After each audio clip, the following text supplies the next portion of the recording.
तेनाली का पुत्र। राजा कृष्णदेव राय के महल में एक विशाल उद्यान था।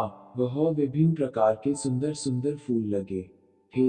एक बार एक विदेशी ने उन्हें एक पौधा उपहार में दिया जिस पर गुलाब उगते थे। बगीचे के सभी पौधों में राजा को वह पौधा अत्यंत प्रिय था। एक दिन राजा ने देखा कि पौधे पर गुलाब की संख्या कम हो रही है।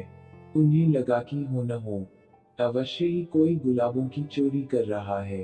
उन्होंने पहरेदारों को सतर्क रहने तथा गुलाबों के चोर को पकड़ने का आदेश दिया। अगले दिन पहरेदारों ने चोर को रंगे हाथ पकड़ लिया। वह और कोई नहीं तेनाली का पुत्र था।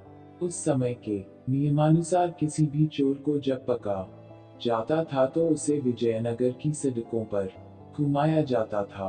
अन्य लोगों की तरह तेनाली राम ने भी सुना कि उसके पुत्र को गुलाब चुराते हुए पकड़ा गया है। जब तेनाली राम का पुत्र सिपाहियों के साथ घर के पास से गुजर रहा था तो उसकी पत्नी तेनाली से बोली, अपने पुत्र की रक्षा के लिए आप कुछ क्यों नहीं करते। इस पर तेनाली राम अपने पुत्र को सुनाते हुए जोर से बोला, मैं क्या कर सकता हूँ। और यदि वह अपनी तीखी जुबान का प्रयोग करे तो हो सकता है कि स्वयं को बचा सके।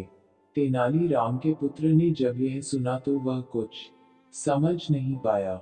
वह सोचने लगा कि पिताजी की इस बात का आखिर क्या अर्थ हो सकता है। पिताजी ने जरूर उसे ही सुनाने के लिए यह बात इतनी जोर से बोला है, मगर तीखी जुबान के प्रयोग करने का क्या मतलब हो सकता है। यदि वह इसका अर्थ समझ जाए तो वह बच सकता है। कुछ क्षण पश्चात उसे समझ में आ गया कि पिता के कहने का क्या अर्थ है। अपनी तीखी जुबान को प्रयोग करने का अर्थ था कि वह मीठे गुलाबों को किसी को दिखने से पहले ही खा ले। अब क्या था, वह धीरे धीरे गुलाब के फूलों को खाने लगा।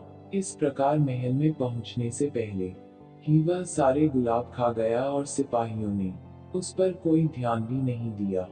दरबार में पहुंचकर सिपाहियों ने तेनाली राम के पुत्र को राजा के सामने प्रस्तुत किया और कहा, महाराज, इस लड़के को हमने गुलाब चुराते हुए रंगे हाथों पकड़ा।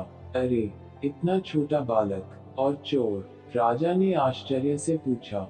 इस पर तेनाली राम का पुत्र बोला, महाराज, मैं तो केवल बगीचे से जा रहा था, परंतु आपको प्रसन्न करने के लिए इन्होंने मुझे पकड़ लिया।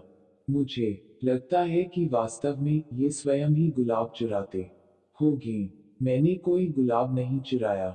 क्या आपको मेरे पास कोई गुलाब दिखाई दे रहा है? यदि मैं रंगे हाथों पकड़ा गया हूँ तो मेरे हाथों में गुलाब होने चाहिए थे। गुलाबों का न पाकर पहरेदार अचंभित हो गए।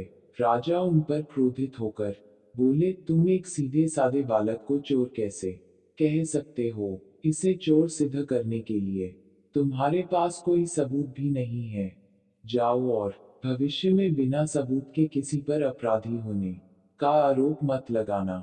इस प्रकार तेनाली राम का पुत्र तेनाली की बुद्धिमत्ता से स्वतंत्र हो गया।